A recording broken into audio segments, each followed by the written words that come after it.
الحمد لله نحمده ونستعينه ونستغفره ونؤمن به ونتوكل عليه ونعوذ بالله من شرور أنفسنا ومن سيئات أعمالنا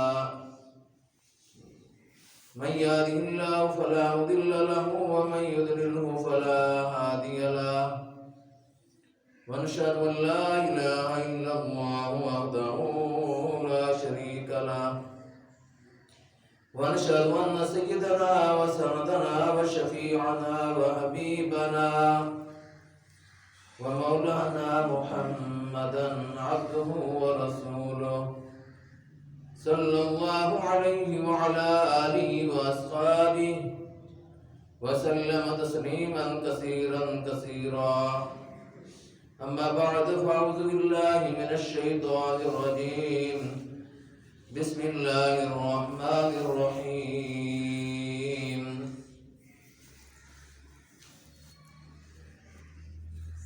قل إنما أنا منذر وما من إله إلا الله الواحد القهار رب السماوات والأرض وما بينهما العزيز الغفار قل هو نبأ عظيم أنتم عنه معرضون ما كان لي من علم بالملأ الأعلى إذ يختصمون إن يوحى إلي إلا أنما أنا نذير مبين إذ قال ربك للملائكة إني خالق بشرا من طين فإذا سويته ونفخت فيه من روحي فقعوا له ساجدين فسجد الملائكة كلهم أجمعون إلا إبليس استكبر وكان من الكافرين قال يا إبليس ما منعك أن تسجد لما خلقت بيدك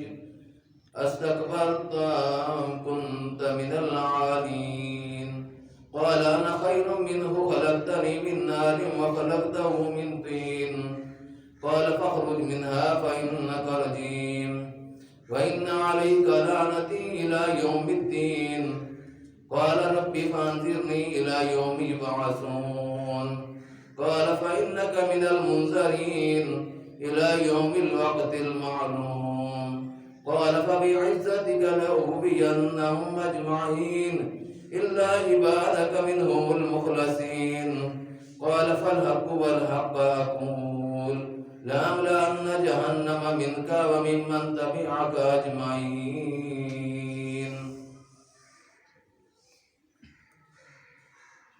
میرے قابل احترام بزرگوں، عزیز ساتھیو، السلام علیکم ورحمۃ اللہ وبرکاتہ۔ میں نے آپ کے سامنے قرآن مجید کی سورہ سواد کی چند آیات تلاوت کی ہیں۔ اللہ نے اس میں فرمایا کہ نبی صلی اللہ علیہ وسلم سے کہو میں تو بس خبردار کر دینے والا ہوں، کوئی حقیقی معبود نہیں مگر اللہ جو یکتا ہے، سب پر غالب، آسمانوں اور زمین کا مالک اور ان ساری چیزوں کا مالک جو ان کے درمیان ہیں، زبردست اور درگزر کرنے والا۔ ان سے کہو یہ بڑی خبر ہے جس کو سن کر تم منہ پھیرتے ہو۔ ان سے کہو مجھے اس وقت کی کوئی خبر نہ تھی جب مالا اعلیٰ میں جھگڑا ہو رہا تھا، مجھ کو تو وحی کے ذریعہ سے یہ باتیں صرف اس لیے بتائی جاتی ہیں کہ میں کھلا خبردار کرنے والا ہوں۔ جب تیرے رب نے فرشتوں سے کہا میں مٹی سے بشر بنانے والا ہوں، پھر جب میں اسے پوری طرح بنا دوں تو اس میں اپنی روح پھونک دوں تو تم اس کے آگے سجدے میں گر جاؤ۔ اس حکم کے مطابق فرشتے سب کے سب سجدے میں گر گئے، مگر ابلیس نے اپنی بڑائی کا گھمنڈ کیا اور وہ کافروں میں سے ہو گیا۔ رب نے فرمایا ہے ابلیس تجھے کیا چیز اس کو سجدہ کرنے سے مانی ہوئی جسے میں نے اپنے ہاتھوں سے بنایا ہے؟ تو بڑا بن رہا ہے یا تو ہے ہی کچھ اونچے درجے کی ہستیوں میں سے؟ اس نے جواب دیا میں اس سے بہتر ہوں۔ آپ نے مجھ کو آگ سے پیدا کیا ہے اور اس کو مٹی سے پیدا کیا ہے۔ فرمایا اچھا تو یہاں سے نکل جا، تو مردود ہے اور تیرے اوپر یوم الجزا تک میری لعنت ہے۔ وہ بولا اے میرے رب یہ بات ہے تو پھر مجھے اس وقت تک کے لیے مہلت دے دے جب یہ لوگ دوبارہ اٹھائے جائیں گے۔ فرمایا اچھا تجھے اس روز تک کی مہلت ہے جس کا وقت مجھے معلوم ہے۔ اس نے کہا تیری عزت کی قسم میں ان سب لوگوں کو بہکا کر رہوں گا بجز تیرے ان بندوں کے جنہیں تو نے خالص کر لیا ہے۔ فرمایا تو حق ہی ہے اور میں حق ہی کہا کرتا ہوں کہ میں جہنم کو تجھ سے اور ان سب لوگوں سے بانٹوں گا جو انسانوں میں سے تیری پیروی کریں گے۔ تو یہ ان آیات کا ترجمہ ہے۔ ان آیات کا مفہوم سمجھنے کے لیے اس بات کو پوری طرح ذہن میں رکھنا چاہیے کہ وہ ساری حالات و واقعات جو سورہ بقرہ میں بیان ہوئی ہیں کہ وَإِذْ قَالَ رَبُّكَ لِلْمَلَائِكَةِ إِنِّي جَاعِلٌ فِي الْأَرْضِ خلیفہ سے جو شروع ہوتا ہے وہاں پر بھی یہ بات کی گئی ہے، اور قرآن مجید میں 7 مقامات پر یہ تذکرہ ہوا ہے۔ قصہ آدم و ابلیس 7 مقامات پر بیان ہوا ہے، مختلف انداز سے بیان ہوا ہے۔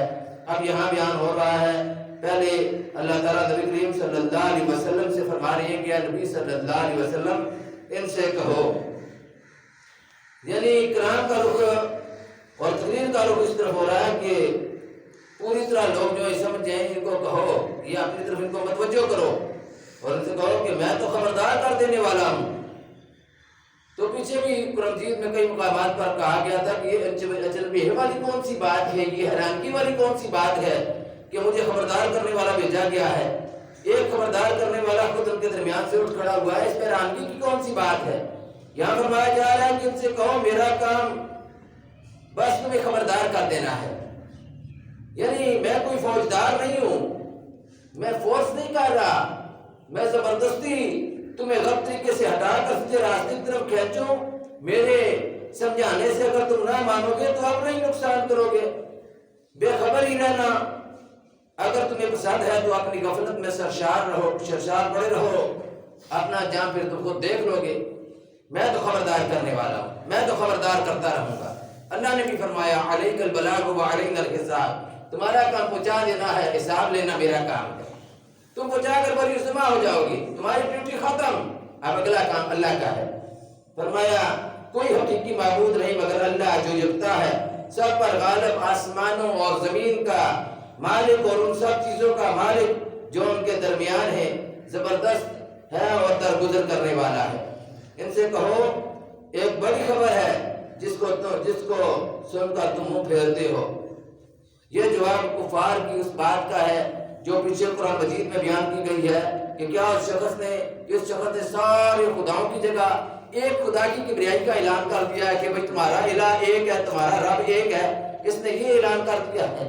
تو پھر اگر اس نے یہ اعلان کر دیا تو مشرکین کہتے تھے کہ معبود تو بہت سے ہیں، 360 معبود تھے جو انہوں نے بنائے ہوئے تھے، جن میں سے ایک وہ اللہ کو بھی مانتے تھے، کہتے کہ ان میں سے ایک اللہ بھی ہے، اللہ کا انکار نہیں کرتے تھے۔ شرک اسی بات کو کہتے ہیں کہ اللہ کو بھی مانا جائے، اللہ کے ساتھ دوسروں کو بھی شریک کیا جائے، اللہ کے ساتھ اس کی ذات میں، اس کی صفات میں، اس کے کمالات میں، اس کے اختیارات میں دوسروں کو بھی شریک ٹھہرایا جائے۔ تو حضور صلی اللہ علیہ وسلم منع فرماتے تھے کہ یہ کام نہ کرو۔ یہ کہتے تھے کہ یہ سارے معبودوں کو ختم کر کے ایک کا کہہ رہا ہے، الا اللہ الا اللہ، یہ کیا ہمیں اس بات کی تعلیم دے رہا ہے؟ تو اس کے جواب میں فرمایا گیا کہ معبود حقیقی صرف ایک اللہ ہی ہے، کیونکہ وہ سب پر غالب ہے، وہ زمین اور آسمان کا مالک ہے، وہ ستاروں کا مالک ہے، وہ چاند کا مالک ہے، وہ سورج کا مالک ہے، وہ ہر چیز کا مالک ہے، ہر چیز اسی کے حکم سے چلتی ہے۔ تو اس لیے خدائی میں دوسرے لوگ اس کے شریک نہیں ہو سکتے، کوئی بت یا کوئی انسانوں میں سے اللہ کا مقرب بندہ بھی خدائی میں شریک نہیں ہو سکتا۔ اس لیے حضور صلی اللہ علیہ وسلم کو یہ تعلیم دے رہے تھے کہ صرف اکیلا خدا ہی ہے، وہی سب کچھ کرنے والا ہے۔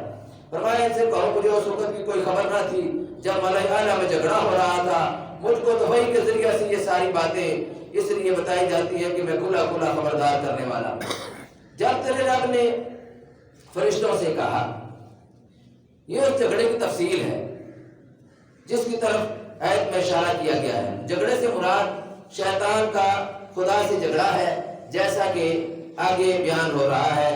اس سلسلے میں یہ بات ملحوظ خاطر رہنی چاہیے کہ ملائکہ اعلیٰ سے مراد فرشتے ہیں، اور اللہ تعالیٰ سے شیطان کا مکالمہ دو بدو نہیں بلکہ کسی فرشتے ہی کی طرف سے ہوا ہے۔ اس لیے کسی کو یہ غلط فہمی نہیں ہونی چاہیے کہ اللہ تعالیٰ بھی ملائکہ اعلیٰ میں شامل ہے۔ جو قصہ یہاں بیان کیا جا رہا ہے اس سے پہلے وہ کئی مقامات پر بیان کیا جا چکا ہے، سورہ بقرہ میں، سورہ اعراف میں، سورہ حجر میں، سورہ بنی اسرائیل میں، سورہ کہف میں اور جن کے 7 مقامات پر قرآن مجید میں واقعہ بیان ہوا ہے۔ فرمایا پھر جب میں اسے پوری طرح بنا دوں اور اس میں روح پھونک دوں تو بشر کے لغوی میں نے جس میں کثیف، جس کی ظاہری سطح کی کسی صورت کسی دوسری چیز سے ڈھکی ہوئی نہ ہو، بالکل جو ظاہر اور باہر ہو، واضح نظر آ رہا ہو۔ انسان کی تخلیق کے بعد تو یہ لفظ انسان ہی کے لیے استعمال ہونے لگا ہے، لیکن تخلیق سے پہلے اس کا ذکر لفظ بشر سے کرنے اور اس کو مٹی سے بنانے کا صاف مطلب یہ ہے کہ میں مٹی کا ایک پتلا بنانے والا ہوں جو بالوں پر سے عاری ہوگا، یعنی جس کی جلد دوسرے حیوانات کی طرح اون یا صوف یا بالوں اور پروں سے ڈھکی ہوئی نہ ہوگی بلکہ صاف شفاف اس کی جلد ہوگی۔ فرمایا تو تم اس کے آگے سجدے میں گر جاؤ، اس کے آگے سجدے میں گر جاؤ۔ اللہ نے سجدے کا حکم دے دیا تو ابلیس نے کیا کہا؟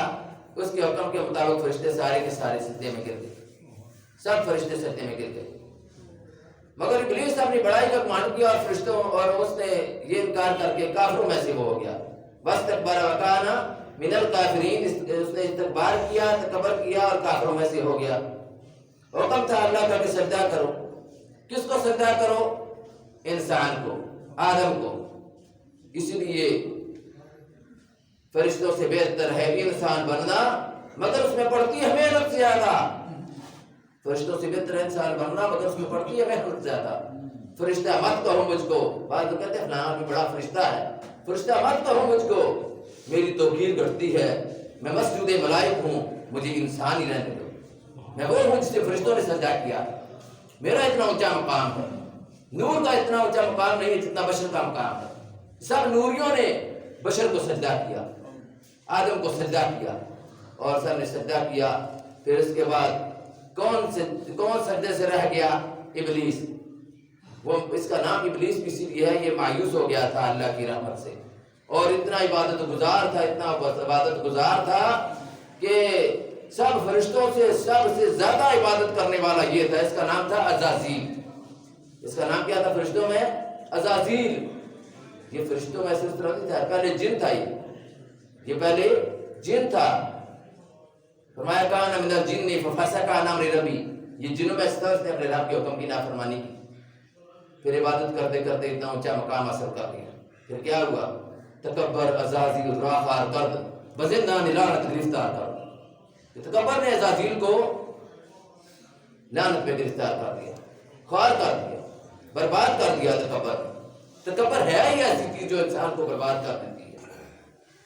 اونچا نام سداون والا چولہے وچا وڑیا، نیوا نیوا ہو محمد نب جیسے بھی اڑیا۔ اس لیے عاجزی، انکساری، وہ فرشتوں کی بھی جو بات ہے جو سورہ بقرہ میں فرمائی، محمد نے عاجزی کے ساتھ کہا تھا۔ جب اللہ نے فرمایا تھا نا کہ تم ان چیزوں کے نام بتاؤ نا، جو آدم کو کہا کہ ان چیزوں کے نام بتاؤ، تو پھر اللہ نے فرشتوں سے جب خاطب ہو کر فرمایا کہ قال انی اعلم ما لا تعلمون، تو انہوں نے کیا کہا تھا؟ قالوا سبحانک لا علم لنا، یا اللہ تو پایا کہ ہم کوئی نہیں جانتے، ہمیں علم نہیں ہے، سارے علم کا وفا تیرے پاس ہے، علم کا ذخیرہ تیرے پاس ہے۔ عاجزی کا اظہار کیا۔ تکبر کسی بھی قسم کا ہو انسان کے لیے بربادی کا سبب بن جاتا ہے۔ علم کا تکبر، عمل کا تکبر، اپنے مال کا تکبر، حسن کا تکبر، لباس کا تکبر، کسی بھی شعبے میں اگر تکبر کرے گا تو مار کھا جائے گا۔ اس لیے اللہ نے تکبر سے سختی کے ساتھ منع فرمایا اور تکبر کرنے والوں کے بارے میں فرمایا کہ جو تکبر کرے گا قیامت کے دن وہ چیونٹے کی طرح ہوگا، چھوٹی چھوٹی چیونٹے کی طرح لوگوں کے پاؤں میں روندا جا رہا ہوگا۔ یہ تکبر اللہ کو بالکل پسند نہیں ہے، اور تکبر کو اللہ تعالیٰ نے پسند کرتا ہے، عاجزی کو پسند کرتا ہے۔ اس نے تکبر کیا تھا، اللہ نے پوچھا تھا قال یا ابلیس، او ابلیس ما منعک ان تسجد لما خلقت بیدی، تجھے کس چیز نے سجدہ کرنے سے منع کیا؟ اس کو جس کو میں نے اپنے ہاتھ سے بنایا ہے۔ اس نے کیا کہا؟ اللہ نے فرمایا اسے کہ استکبرت ام کنت من العالین،